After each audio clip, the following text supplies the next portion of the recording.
127, um salmo bem conhecido da Igreja do Senhor. Um salmo que tem como título, dado pela Sociedade Brasileira Bíblica, todo bem procede de Deus. E é o que nos diz o apóstolo Tiago também no capítulo 1, que diz: não se engane, irmãos, todo bem, toda boa dádiva, tudo que é bom, vem lá do Pai das luzes, aonde não há sombra nem variação de mudança. Porque nós, às vezes, até temos momentos de que, aos olhos de alguém, pode aparentar, essa pessoa é muito boa, mas daqui a pouco, você está se irando por qualquer coisa, você já não está sendo tão bonzinho como em determinado momento você é. Mas Deus não muda, Deus não tem variação de mudança. É por isso que todo bem, toda boa dádiva, tudo que é, se de repente alguma coisa tem de bom dentro de um de nós, vem de Deus, não vem da gente.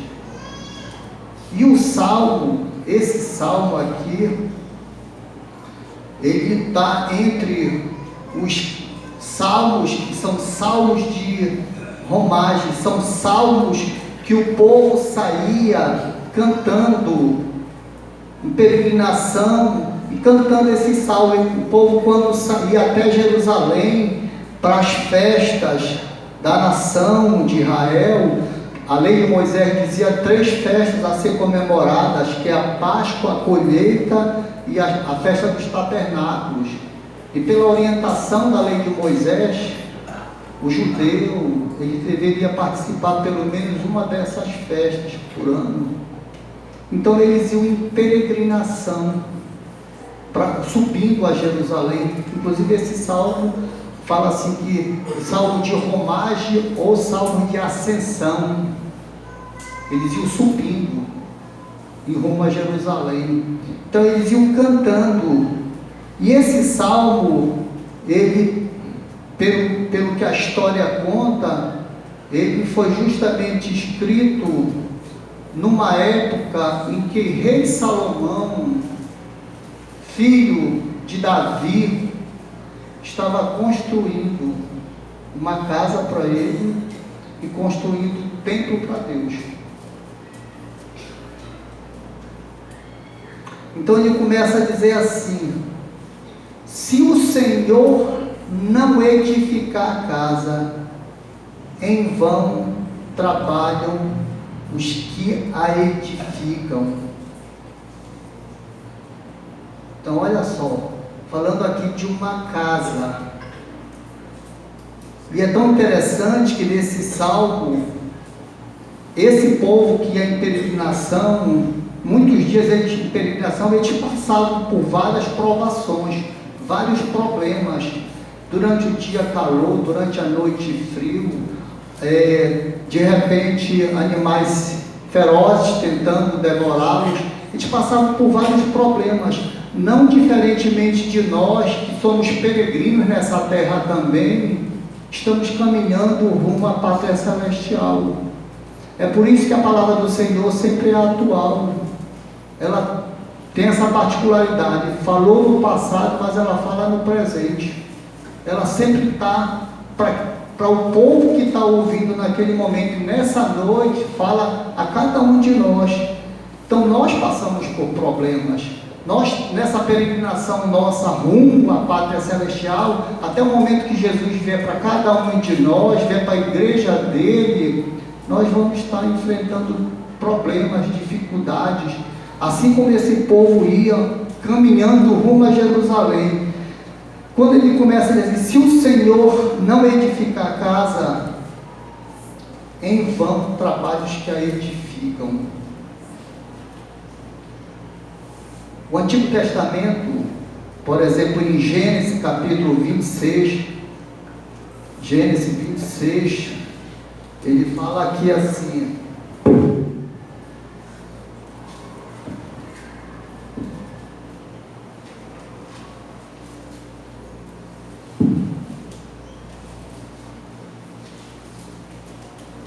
Gênesis 26, versículo 24 a 25, diz assim: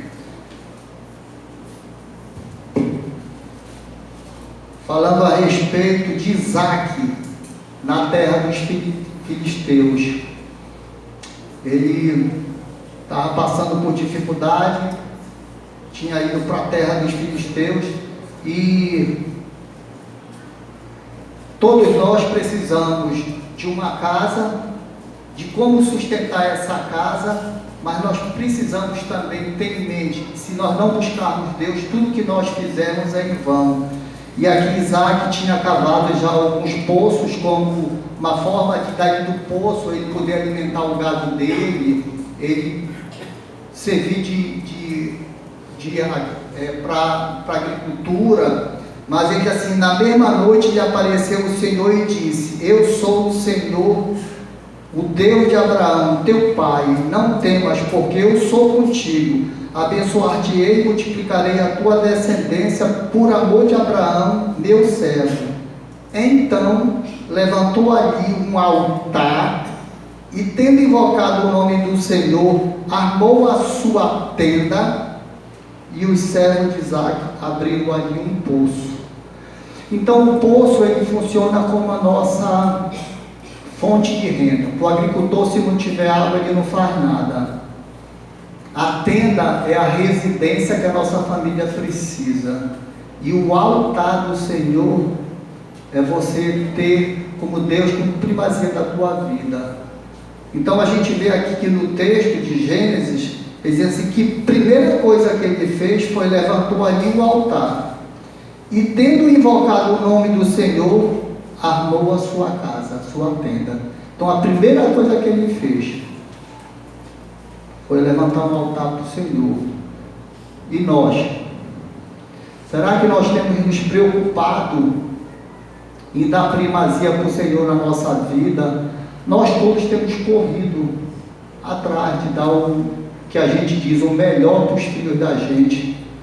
Eu tenho trabalhado tanto, eu trago o melhor, ele estuda no melhor colégio, eu procuro botar o melhor alimento na mesa para esses meninos. Isso é o do poço, é o teu sustento, a forma que tu sustenta os teus filhos. A casa confortável, um bom quarto para eles dormir. Mas Deus, o altar, eu não levantei para minha família. E aí funciona a coisa? Não, não funciona. E esse salmo é tão interessante porque apenas em 5 capítulos, é como se fosse os 5 dedos da mão da gente, ele nos traz para muita gente como se fosse um segredo, fosse um despertar de que, poxa, mas é desse jeito, porque as pessoas às vezes estão meio perdidas, estão formando família sem estar preparados para formar família, estão criando filhos sem a noção de como devem criar. E esse salmo, apenas em 5 versículos, ele nos dá todo o segredo para que nós possamos ter uma família saudável. Então o rei Salomão aqui, na época que foi composto esse salmo, ele estava com o compromisso de edificar o templo de Salomão, que é o templo, a casa do Senhor. E ele estava construindo a casa dele também. E ele tinha todo o material necessário. O rei Davi, antes de morrer o pai dele, deixou todo o material, tinha toda uma nação envolvida no processo de construção desse templo. As nações amigas estavam preocupadas, estavam todo mundo ajudando. Quer dizer, dinheiro, homem, pessoas preparadas para construir, não era o problema. Mas olha o que ele vem nos ensinar. Uma partícula condicional. Se o Senhor não edificar a casa, em vão trabalham os que a edificam.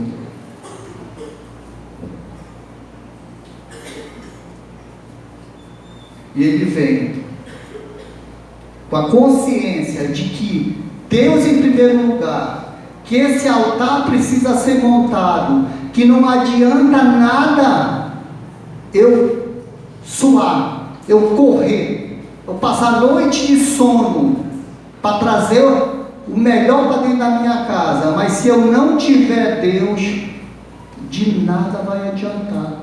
Até de repente você consegue construir uma boa casa, mas essa casa não se transforma num lar. Até você consegue. Olha, é tão interessante que a própria palavra do Senhor nos fala quando da Torre de Babel. Se uniram para construir a Torre de Babel, só que Deus não foi invocado. O que aconteceu? Foi um desastre. E de repente quando ele fala assim, se o Senhor vai edificar em vão, não, mas eu conheço muita gente que até nunca foi nem sequer uma igreja, não acredita em Deus, e eles têm uma boa casa, até pode ter, mas não tem a paz necessária para desfrutar daquilo que aquela casa, uma vez consagrada ao Senhor, poderia trazer a essa família. Com certeza não. Quantas pessoas a gente vê que tem bens materiais e parece que quanto mais tem, mais desassossegado vive. O próprio rei Salomão, em Eclesiastes, que é um livro escrito por ele fala assim também, que Eclesiastes, ele fala justamente dessas pessoas que correm atrás de apenas a matéria, quando ele diz que até vão ter as coisas, mas não vão desfrutar. Eclesiastes 2, de 22 a 26, diz assim: pois que tem o homem de todo o seu trabalho e da fadiga do seu coração, em que ele anda trabalhando debaixo do sol, porque todos os seus dias são dores e o seu trabalho desgosto. Até de noite não descansa o seu coração. Também isto é vaidade. Nada é melhor para o homem do que comer, beber e fazer que a sua alma goze o bem do seu trabalho.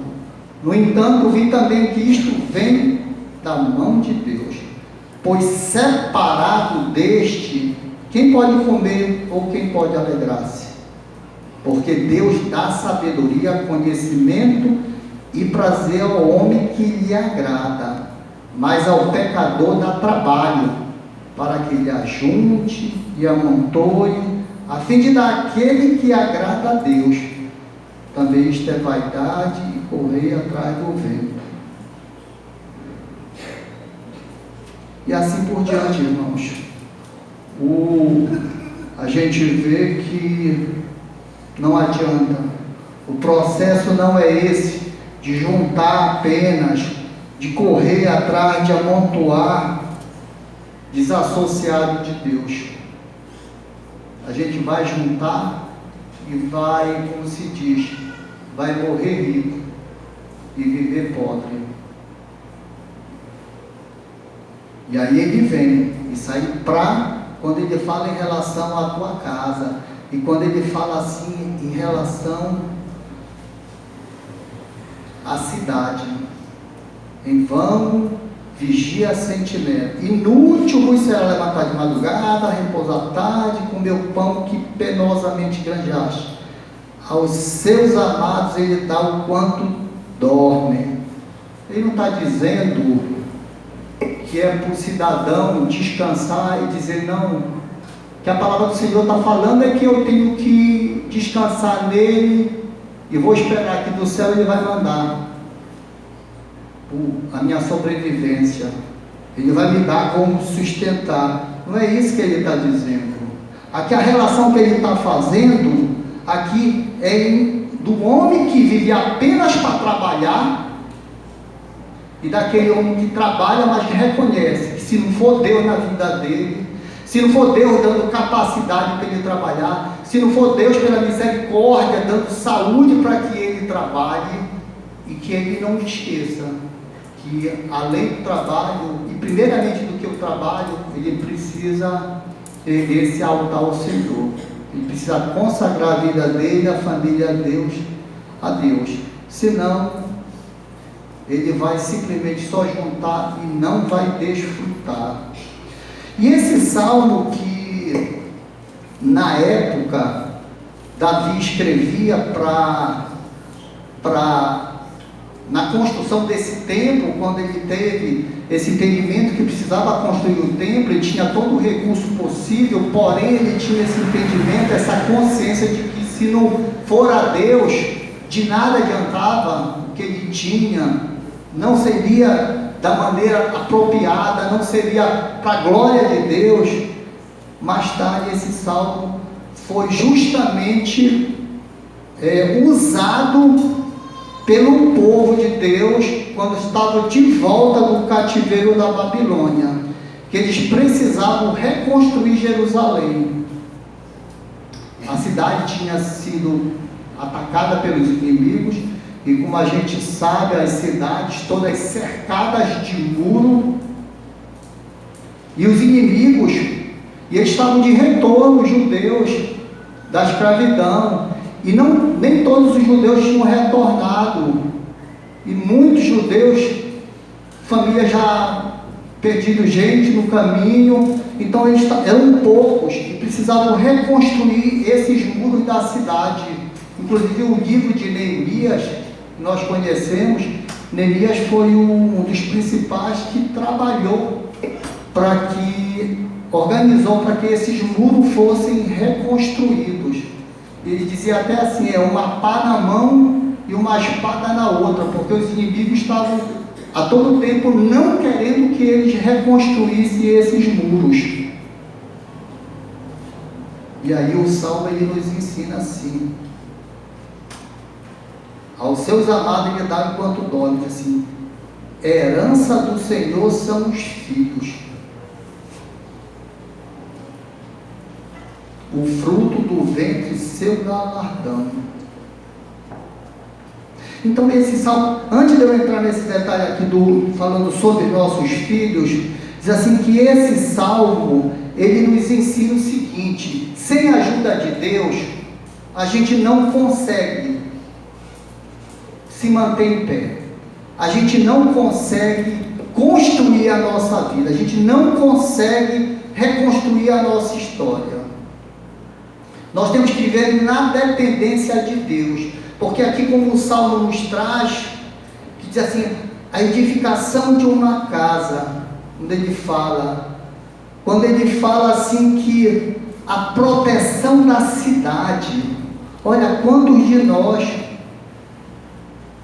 falamos, se juntamos até para falar mal dos nossos governantes, coisa que um cristão verdadeiro não pode fazer. Nós temos que interceder, temos que orar pelas nossas autoridades.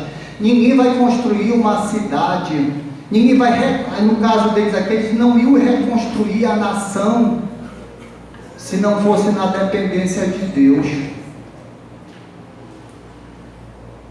Então,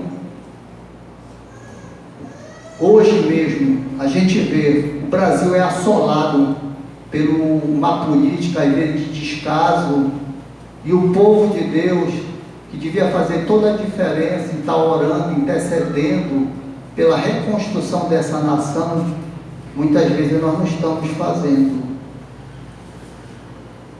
Então ele fala da construção da casa, da construção da nação, que é o caso do povo de Israel, fala sobre a inutilidade de você se cansar apenas, correr para trabalhar, sem colocar Deus em primeiro plano na tua vida.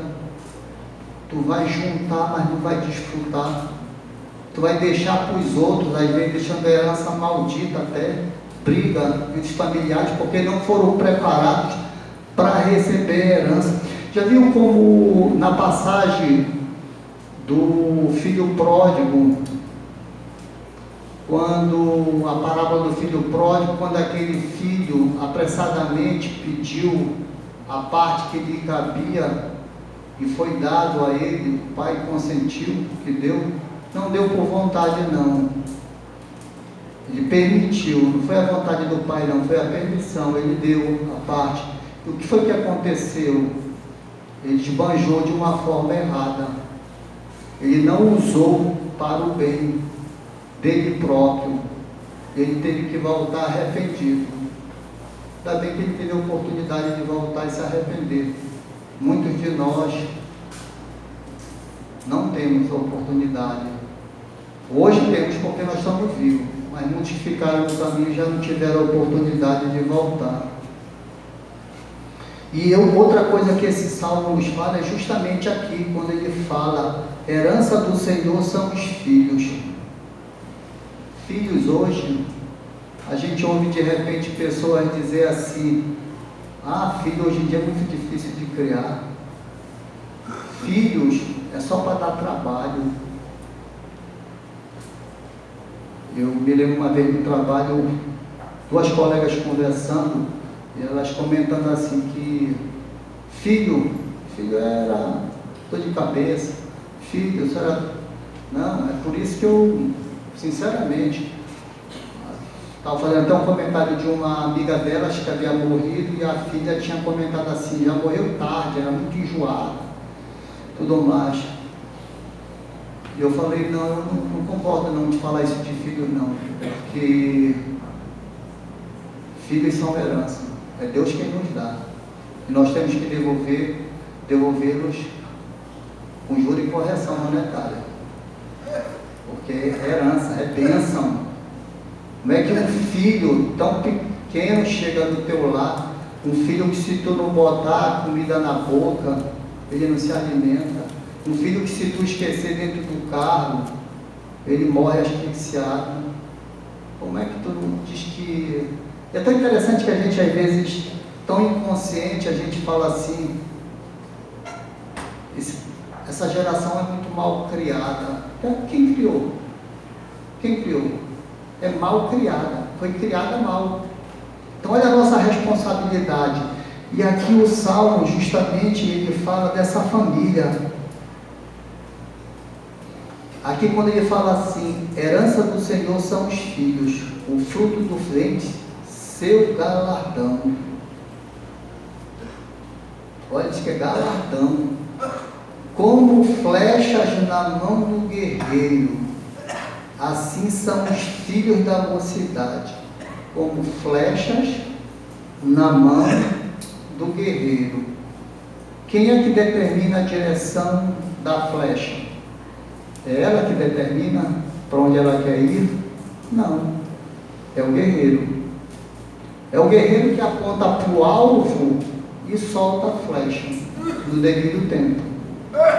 E nós, pais, que temos essa herança do Senhor, estamos jogando em direção da onde os filhos da gente? Qual é o alvo que nós temos para direcionar esses nossos filhos? Já falei algumas vezes e gosto muito de um pensamento que diz assim: não tenta cortar a asa da juventude, não tente cortar a asa da juventude, direcione o voo. Diga para onde ele tem que voar, apresente. Agora, se tudo aí que está ao nosso alcance nós fizermos e de repente não deu certo, bem, eu posso descer para minha sepultura em paz. O que me coube fazer, eu fiz. Levantar esse altar, consagrar nossa família a Deus, ter os filhos como herança, direcionar essas flechas que são nossos filhos, para que chegue no alvo determinado, que é glorificar o nome do Senhor. Nós temos que fazer. Por que aqui no Salmo ele fala justamente isso? Herança do Senhor são os filhos, o fruto do ventre, seu galardão. Como flecha na mão do guerreiro, assim os filhos da mocidade. Aí ele diz assim: feliz o homem que enche deles a sua aljava.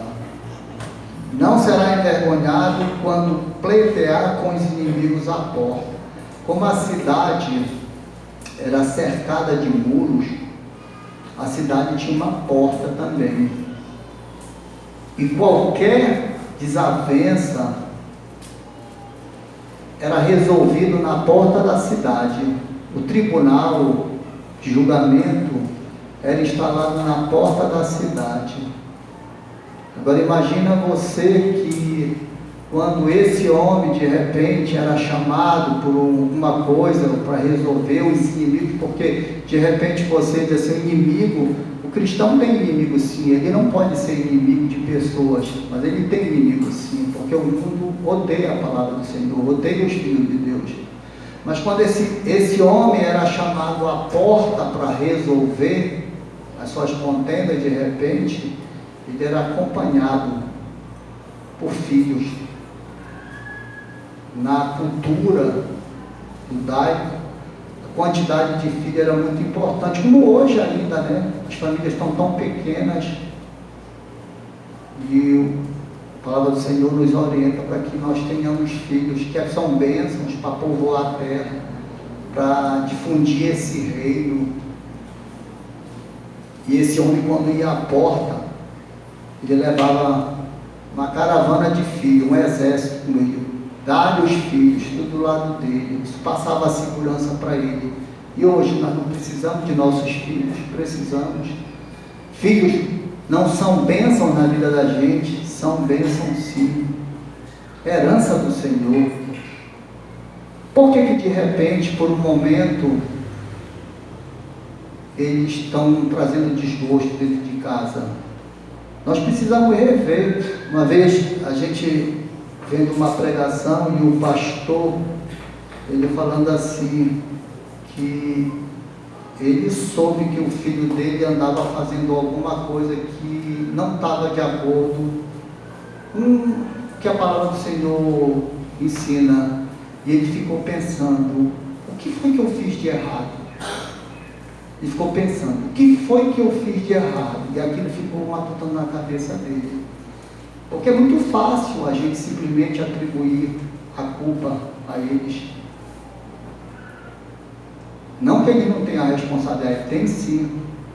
Mas como uma árvore, que quando é pequena, a muda, ela começa a querer envergar, e a gente basta colocar uma talhinha do lado, amarrar um pequeno cordão, e ela começa a se aprumar novamente.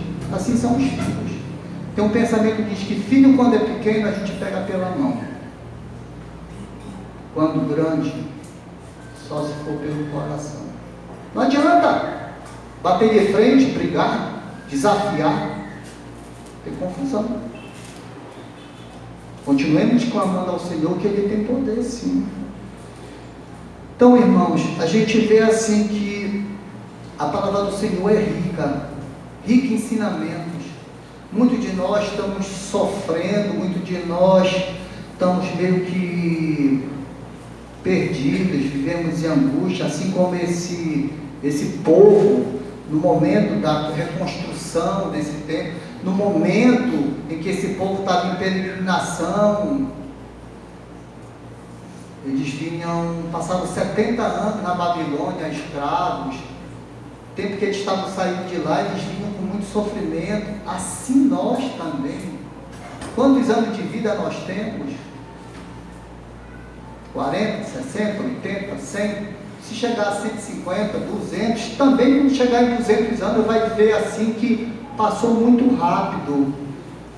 Será que vale a pena a gente se esforçar tanto para juntar apenas aqui na terra, para cavar esse poço que é o nosso sustento, que é para montar essa tenda que é a nossa casa, mas esquecermos do principal, que é erguer esse altar ao Senhor? De nada vai adiantar.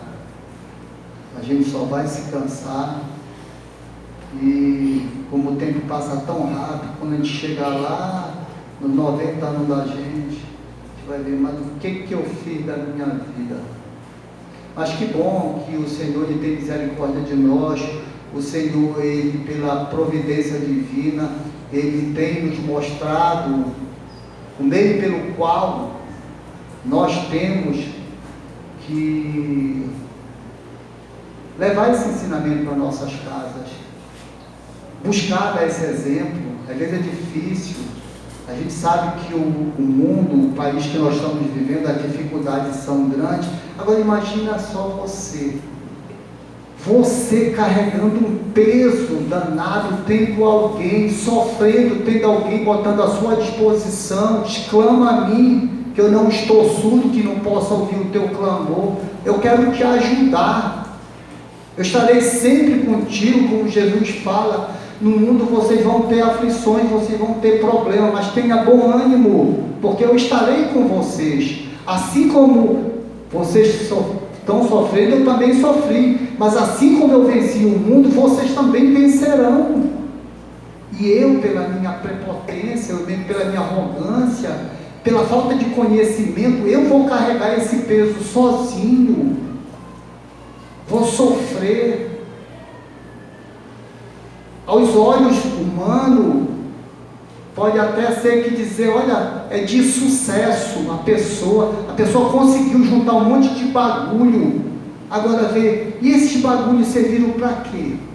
Trouxe sossego, trouxe paz, tem harmonia dentro de casa, dá vontade de quando eu saio do trabalho, eu voltar para minha casa, eu encontrar a minha família para me receber.